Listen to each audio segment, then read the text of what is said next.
Across the deserts, forests, and mountain passes of America, people whisper about creatures that should not exist. They're hunters of the night, masters of disguise, and their presence is said to chill even the bravest to the bone. Tonight, on Dark Untold, we dive into 5 terrifying skinwalker encounters across the American wilderness. Stay with me, because once you hear these stories, you'll never look at the woods the same way again. They say the desert has eyes at night. Not stars, not coyotes, but eyes watching from the brush, from the ridges, from the shadows you can't quite see into. My grandfather warned me as a boy never to look too long into the darkness out here. It's not empty, he'd say in a low voice, his face lined like the sandstone cliffs. Something's always looking back. My name is Thomas Begay. I'm 34 years old, a hunting guide on the Navajo reservation near Chinle, Arizona. I grew up in these canyons, running through the dry washes, learning the old stories from my grandparents. I thought I knew the desert better than anyone. Its dangers, its secrets, its silence.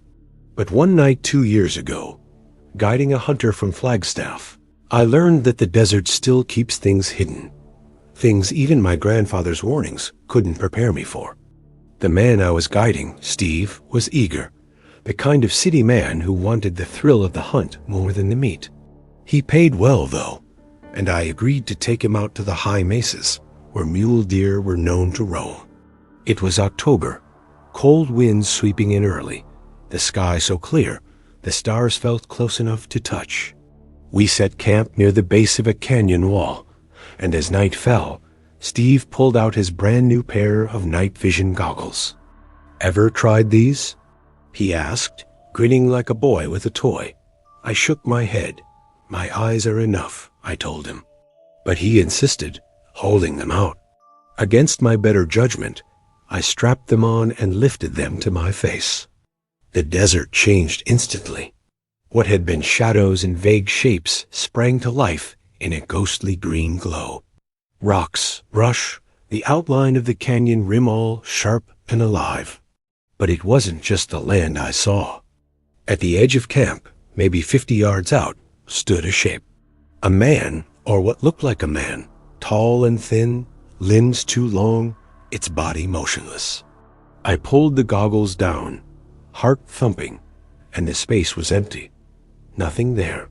I lifted the goggles again. There it was, still standing, still watching. I didn't tell Steve. He was too busy unpacking gear, humming to himself, oblivious.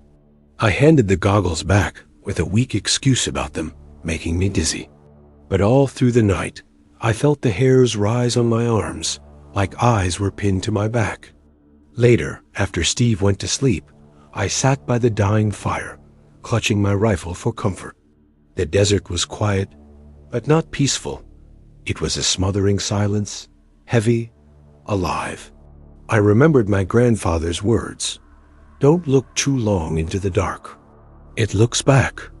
Around 2 in the morning, I couldn't help myself. I lifted the goggles again, scanning the canyon rim. My stomach turned. There were more shapes now. 3, maybe 4, all standing still, spread across the ridge. Each one long-limbed, heads cocked at unnatural angles. Then one of them moved. Its body bent backward in a lurching motion, spine arching until it seemed ready to snap. Then, in a blur, it shifted from the ridge to the valley floor, covering the distance in seconds. When I ripped the goggles away, the space was empty again. I didn't sleep.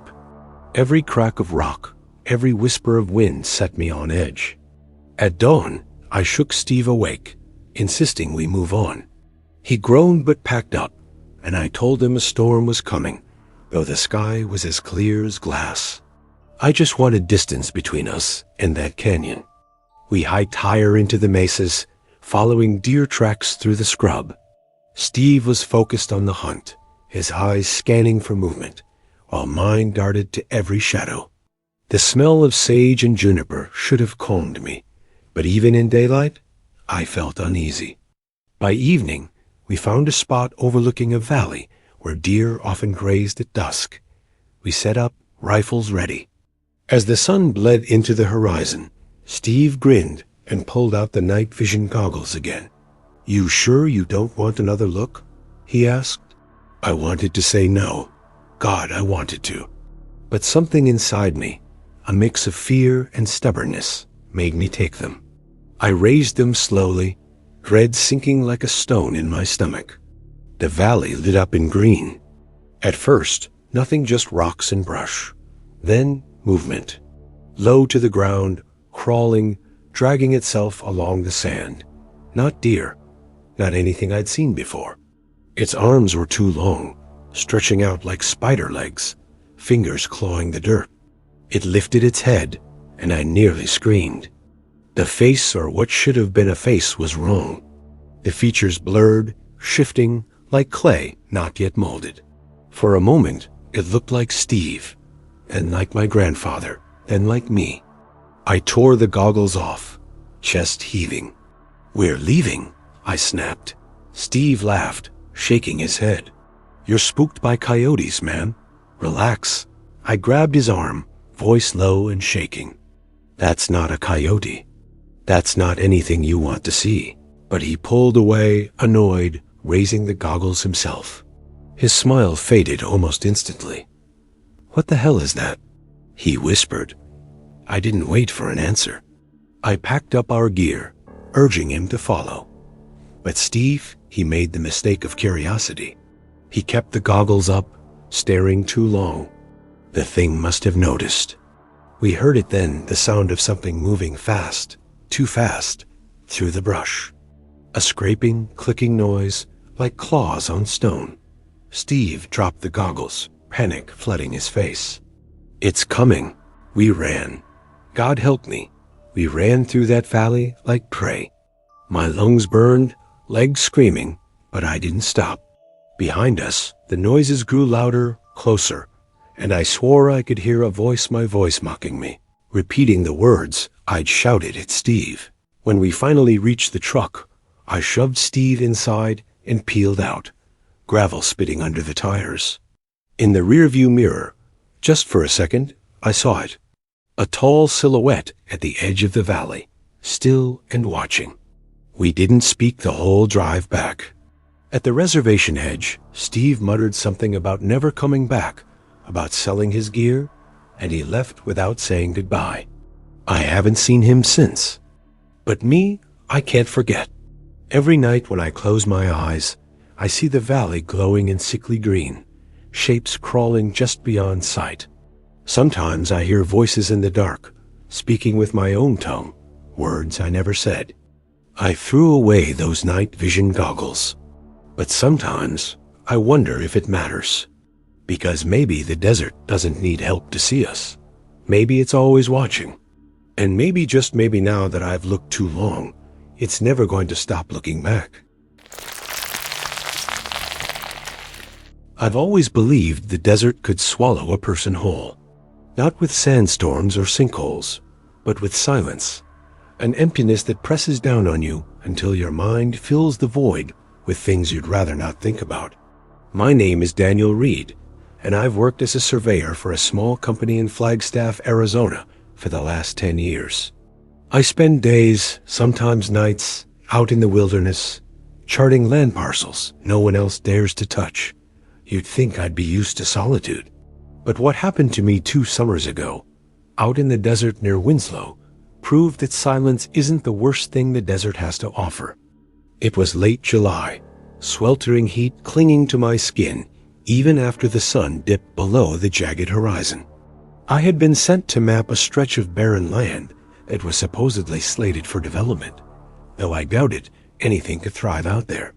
The soil was dry as bone, the wind hot and metallic, carrying the faint scent of iron and dust. By the time I set up camp, the desert night had draped itself across the land like a heavy, suffocating blanket. I remember the quiet most of all. No cicadas, no coyotes, nothing but the hollow whistle of wind pushing through arroyos and dry brush. My grandfather used to tell me stories when I was a kid, Navajo legends about skinwalkers. Witches who could take the shape of animals or men who lingered in the shadows and watched travelers. He always warned, "Don't whistle at night in the desert. It calls them closer." I'd laughed back then, but as I sat alone by my lantern, sketching out lines on my map, his warning clung to the edges of my thoughts. Around midnight, I noticed movement in the distance, just a flicker like a figure shifting at the edge of the starlit horizon. At first, I thought it was a trick of the heat, the way the desert can warp air into shimmering waves. But the air was cool now, sharp even, and the figure wasn't melting away like a mirage. It stood still, watching. I told myself it was another surveyor, maybe a ranch hand straying from a nearby property, though I knew for miles in every direction there was nothing but dust and scrub. My gut told me not to look too long, not to acknowledge it. But the harder I tried to focus on my maps, the more I felt its gaze, boring into me like twin nails. My throat went dry, and I remember the sound of my own heartbeat in my ears, so loud it nearly drowned out the wind. I tried to rationalize. Maybe it was a tall saguaro cactus catching the moonlight, but then it moved jerky, unnatural, like a shadow untethered from the body it belonged to. It closed some of the distance in seconds, and when I squinted, I realized it wasn't walking right. Its legs bent wrong, bowing outward, then snapping back as if its joints weren't aligned with human anatomy. I froze. Every instinct screamed for me to get inside my truck. But the desert is cruel. My truck was parked a good 50 yards away, and to get there, I'd have to turn my back on that thing. I couldn't bring myself to do it. Instead, I clutched the lantern tighter, its dim yellow glow barely pushing against the immense darkness. That's when I made a mistake I whispered under my breath, a shaky prayer I hadn't recited since childhood. The second the words slipped past my lips, the figure twitched, its head snapping toward me like a predator catching scent of prey. The sound it made then will haunt me forever. Not a growl, not a scream, but a layered, broken mimicry of my own voice repeating the prayer back at me, word for word. Only the cadence was wrong, twisted, dragged out as if something was learning how to speak. My stomach turned ice cold. I stumbled back, knocking over the lantern. Darkness swallowed me whole. I scrambled for my flashlight, fingers numb, breath sharp and ragged. When the beam finally flicked on, I swept it across the desert floor. Nothing, just dry brush swaying. My pulse slowed until I realized the brush wasn't moving with the wind. It was trembling, like something crouched low was trying not to be seen. I didn't wait. I bolted for the truck, my boots pounding the cracked earth, flashlight beam jerking wildly. I could hear it behind me, not footsteps, but something dragging, skittering, scraping against the sand and stone. The smell hit me then, coppery, foul, like blood left too long in the sun. I gagged but kept running, lungs burning as panic gave me speed. By some miracle, I reached the truck and slammed the door shut, hands fumbling with the keys. The engine roared to life, and my headlights cut through the night. For one brief second, I thought I was safe. Then the beams caught it. It stood no more than 30 feet away, directly in front of me. A silhouette tall, impossibly thin, limbs hanging wrong, head cocked too far to the side. Its face, or what should have been its face, was blurred, shifting like smoke, as if it hadn't decided what it wanted to be. The longer I stared, the more it seemed to solidify into something I almost recognized. A person, someone I had seen before. My grandfather. I slammed the gas, heart hammering, swerving the truck to avoid hitting it. But when I glanced in the rearview mirror, the road behind me was empty. I didn't stop driving until the glow of Winslow's gas station lights broke the darkness. I must have sat in that parking lot for an hour, hands trembling too hard to grip the wheel, throat raw from dry air and panic. I tried to convince myself I'd imagined it, that isolation and heat exhaustion had played tricks on my senses. But the smell lingered in my truck for days, the metallic, rotten stench of something that had stood too close. When I finally told a coworker, an older Navajo man named Eli, he grew pale and shook his head. He told me I should never go back to that stretch of land. "You saw a ye-nulled Lucy," he said quietly, "a skinwalker. It takes the form of what it steals. And once it knows your voice, your prayer, it can find you." I laughed it off in front of him, but when I went home that night, I found myself sealing the windows, checking every shadow twice. And the silence god, the silence of the desert, still follows me. Sometimes when I'm driving alone outside the city, I swear I hear my own voice whispering from the dark, repeating the same prayer I spoke that night. I don't camp out in the desert anymore. I tell my bosses I've grown tired of fieldwork, that I prefer office assignments now. But the truth is simpler and darker. I know the desert remembers me. It saw me, heard me, learned me. And one day, when the silence is heavy enough, I'm terrified it will come calling again, not as a silhouette this time, but as me. They told me not to stay past sundown at Ballard Ranch. Old-timers at the diner would mutter it under their breath, like a superstition they didn't want to put into full words. "Don't linger in those fields after dark," one man warned, his coffee steaming in his hands. "That land ain't right. My name is Jacob Miller. I'm 31 years old, and I work as a farm equipment mechanic in Santa Rosa, New Mexico.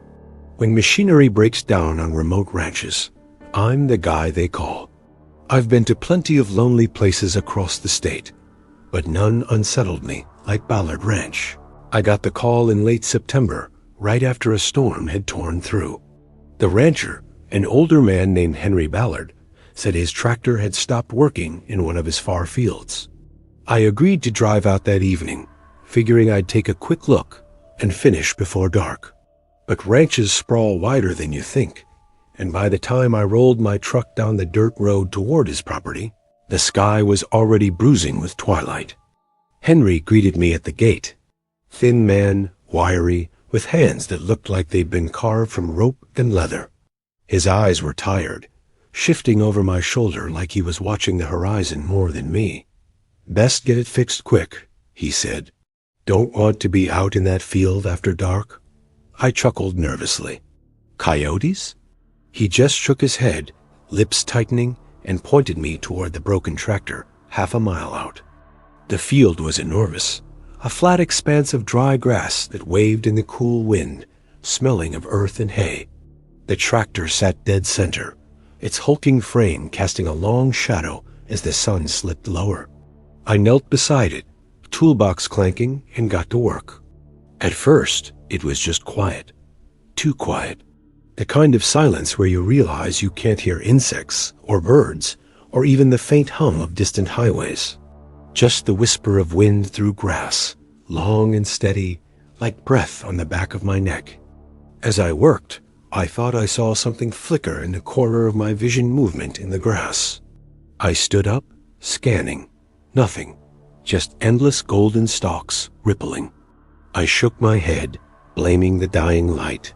But then I heard it. A soft laugh. Not loud, not clear, but there a faint chuckle carried on the wind, too human to mistake. My stomach dropped. "Hello?" I called out, my voice cracking more than I'd like. No answer. I crouched back down, trying to focus on the bolts, though my hands had grown slick with sweat. The air felt thicker now, heavier, carrying a smell I couldn't place. Metallic, like rust, or blood left in the sun too long. By the time I got the engine running, night had fallen completely. The tractor roared back to life, loud and comforting, drowning out the silence. Relief swept through me, until I realized I wasn't alone. Across the field, maybe 50 yards away, something stood. A silhouette, tall and thin, its outline flickering, as if the night itself was struggling to hold it. I froze, breath caught in my throat. The figure didn't move, but I swear it was facing me. I blinked, and it was gone. I told myself to get in the truck, drive away, don't look back. But curiosity, or maybe fear, pinned me in place. My grandfather used to tell stories when I was a boy, stories rooted in Navajo and Apache folklore, skinwalkers, shapeshifters, things that wore the faces of people but weren't people. He always said they lingered near fields and ranches, drawn to the land and the blood spilled there. I laughed off those stories growing up. Standing in Ballard's field, I wasn't laughing. The grass shifted again, not with the wind, but with weight like something moving low, circling me. My chest tightened. I grabbed my flashlight and swung the beam across the field. For an instant, I caught it. Eyes, low to the ground, glowing pale, like an animal's, but too far apart, too high above the earth to belong to a coyote. They vanished as quick as I saw them. I backed toward my truck, heart hammering, the beam of my light jerking wildly. The field seemed to grow taller around me, swallowing me whole, every stalk whispering as though voices hid in the grass.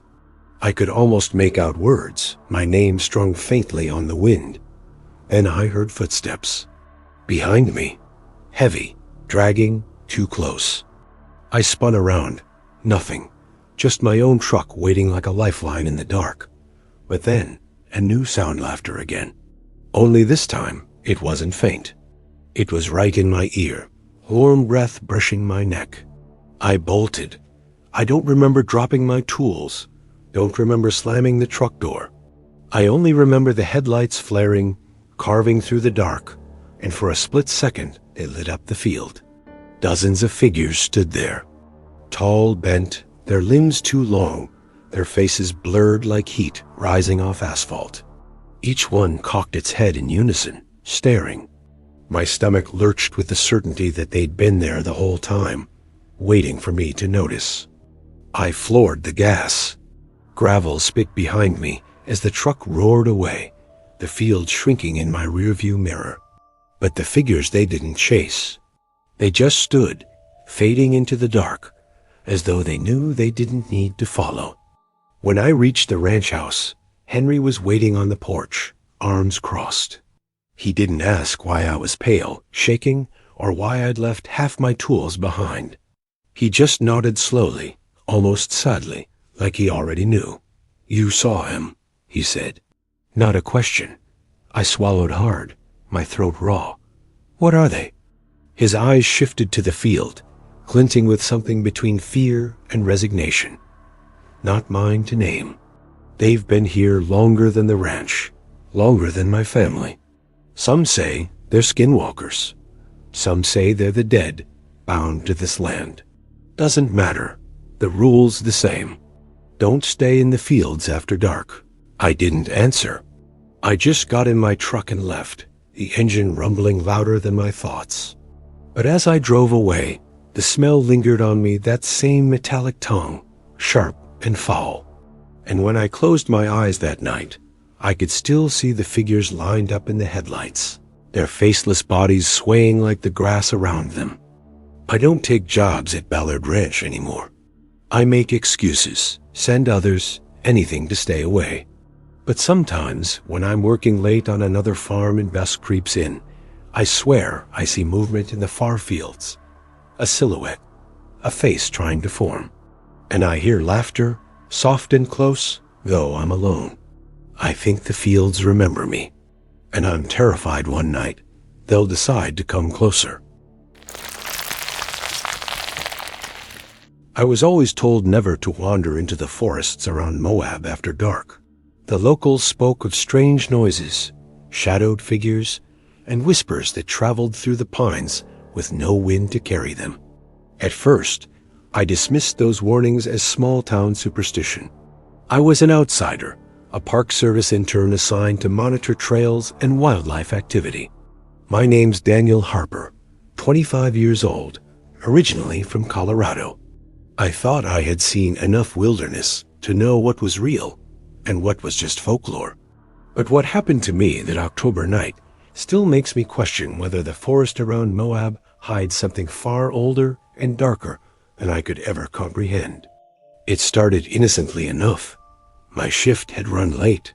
I was stationed near the Slick Rock Bite Trail, making notes on trail erosion, when I realized the sun had dropped behind the canyon walls faster than expected.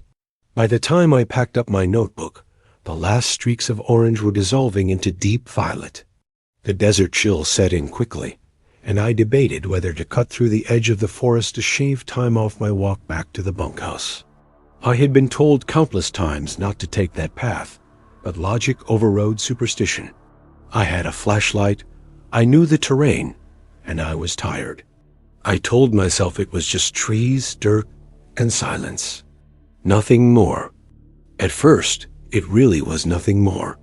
The beam of my flashlight cut through the trunks, illuminating pale strips of bark and the occasional glint of an animal's eyes in the brush. The air smelled sharp and dry, tinged with the earthy musk of pine needles crushed under my boots. My breath fogged in front of me, vanishing as quickly as it appeared. Still, there was a weight to the silence that made the hair on my arms rise. I tried humming to fill it, but my voice sounded too loud, bouncing awkwardly between the trees, as if the forest was mocking me with its own echo. About 15 minutes in, I heard the first sound that didn't belong. A rustle, faint but deliberate, coming from the darkness just outside my light. I froze, heart thudding. It could have been a deer, maybe even a rabbit. I swept the beam across the undergrowth, but the sound stopped. My mouth went dry. I told myself to keep moving, and I did, forcing my legs forward even though every nerve screamed at me to run.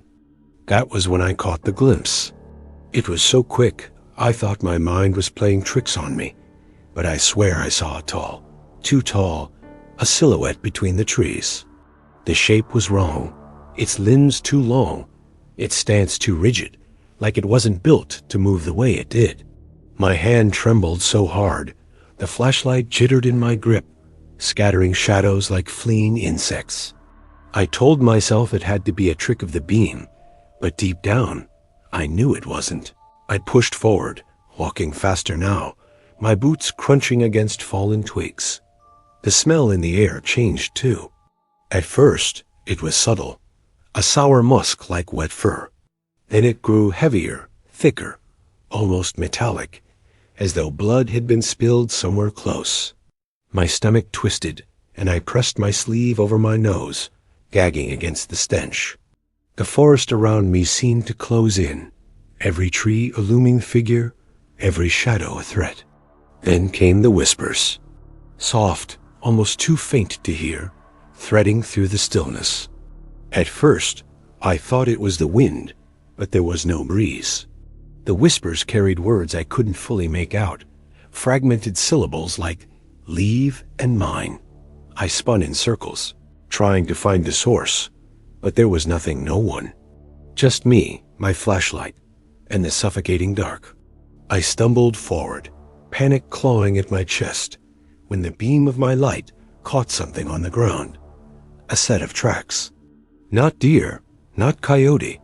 These prints were elongated, almost human, but twisted. The toes stretched unnaturally long, the impressions deep, as if the thing that made them weighed far more than it should. My throat went tight. Every story I'd overheard about skinwalkers in the Four Corners region came rushing back. Creatures of Navajo legend, witches who could shift into animals, cursed beings that lived on the edge of nightmare. I had never believed them before, but staring at those prints, I believed. The forest seemed to react to my realization. The whispers grew louder, clearer, circling me like unseen predators. My light flickered, dimming for a heartbeat before sputtering back to life. The figure appeared again, this time ahead of me. Taller than any man I'd ever seen, its body hunched yet towering. Its head cocked unnaturally to one side, and though the beam only grazed its form, I saw the glint of eye-shine yellow, predatory, unblinking. The smell of rot slammed into me, and I staggered back, bile rising in my throat. I ran. I don't remember deciding to, I just did. Branches whipped against my face, clawing at my jacket. My lungs burned, pulling in ragged breaths of cold, metallic air. The whispers chased me, louder now, taunting, like voices layered on top of each other in a language older than English. Behind me, heavy footsteps thundered, though when I dared glance back, the figure never seemed closer, always just at the edge of my light, like it was toying with me. I tripped once, my knee slamming into a rock, sending pain shooting up my leg. I scrambled up, heart hammering, flashlight slipping from my sweaty grip.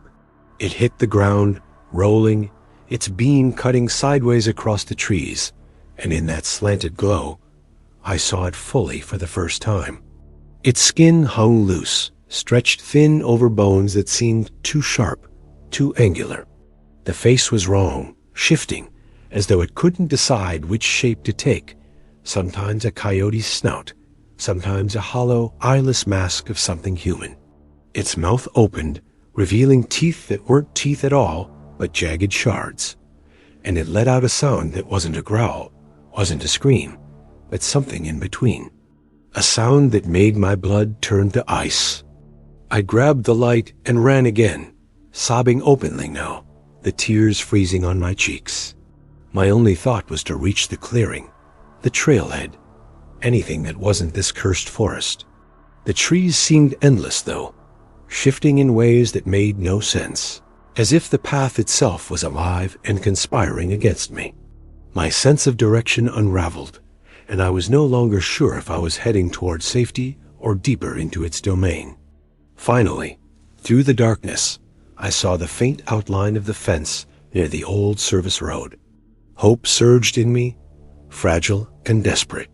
I sprinted, every muscle screaming, the whispers clawing at my ears, the stench choking me. I didn't dare look back this time. I vaulted the fence, tearing my pants on the wire, and collapsed on the gravel road. The silence that followed was deafening. No whispers, no footsteps, just my ragged breaths and the sound of my heart pounding like a drum inside my skull. I lay there for what felt like hours, staring back at the black line of trees. My flashlight had died in my hand, and the moon barely lit the world around me. I expected to see the figure step out at any moment, crossing the threshold of the forest. But it never did. Whatever it was, it stayed hidden among the trees, watching, waiting. I eventually staggered back to the bunkhouse, my body shaking uncontrollably. I didn't tell anyone what I saw, only that I had gotten lost, but I couldn't sleep. Every time I closed my eyes, I heard the whispers again, circling, taunting. I smelled that stench of rot. I saw those yellow eyes. It's been months now, but I still can't shake the feeling that it let me go, that I didn't escape it, chose not to catch me. And that thought is worse than any chase, because it means it knows me. It knows where I sleep, where I work, where I breathe. And one night, when I least expect it, I'll catch another glimpse in the dark. And this time, I don't think it will let me run. There's a reason the truckers call it the Devil's Stretch. It's a winding pass high up in the Rockies, a narrow ribbon of asphalt carved into sheer cliffs and shadowed valleys. I used to laugh at the stories, the ones about drivers who vanished without a trace or swore they saw something pacing their rigs in the dead of night. My name's Mark Weller, 32, long-haul trucker out of Denver. I'd driven mountain passes all my adult life, and I never believed in ghosts or monsters. But one night, hauling freight through that cursed stretch, I learned exactly why those legends exist and why I'll never drive that route again. It was late October, the kind of night when the mountains feel alive with their own secrets. I had a delivery bound for Salt Lake, loaded with pallets of camping gear. I left Denver around dusk, knowing I'd be hitting the pass around midnight. That didn't bother me. I liked the night runs. Less traffic, more focus. My truck a battered but reliable Peterbilt rumbled steady beneath me, the glow of the dash lights soft against the darkness outside. The CB was quiet, just static and the occasional lonely voice. I kept my thermos of coffee close, eyes locked on the endless curves ahead. The higher I climbed, the more the air changed. Cold seeped through the vents, sharper, metallic, like old pennies pressed against the back of my tongue. The headlights carved tunnels through the mist creeping off the slopes, and every so often, I thought I saw shapes moving in it, too big to be deer, too tall to be anything natural. But when I blinked, they were gone, swallowed by fog and night. I told myself I was just tired. The road played tricks on drivers, that's all. Then I noticed the silence. Usually, mountain nights had a rhythm wind rushing the pines, distant howls of coyotes, even the hum of tires against pavement. But here, everything seemed muffled, as if the world had stuffed cotton into its ears. My engine's growl sounded distant, hollow. My own breathing felt loud, echoing in my head. The loneliness of it pressed down on me, heavier than the load strapped behind me. I shifted in my seat, uneasy. That was when I caught the first glimpse. A shadow, flickering along the guardrail. At first, I thought it was a trick of my headlights catching rock outcroppings, but it moved. Not fast, not sudden, just steady, pacing me. My skin prickled. I leaned forward, gripping the wheel tighter, watching as it darted in and out of the beam like it wasn't bound by light or distance. Every curve I took, it followed. Every straightaway, it lingered just at the edge of vision. Too smooth, too deliberate. Not an animal. Not human either.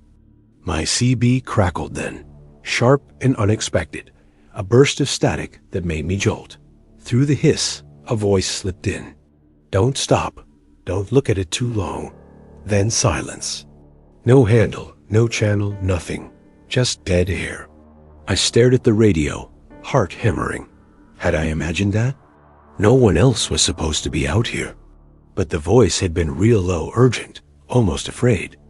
I tried to laugh it off.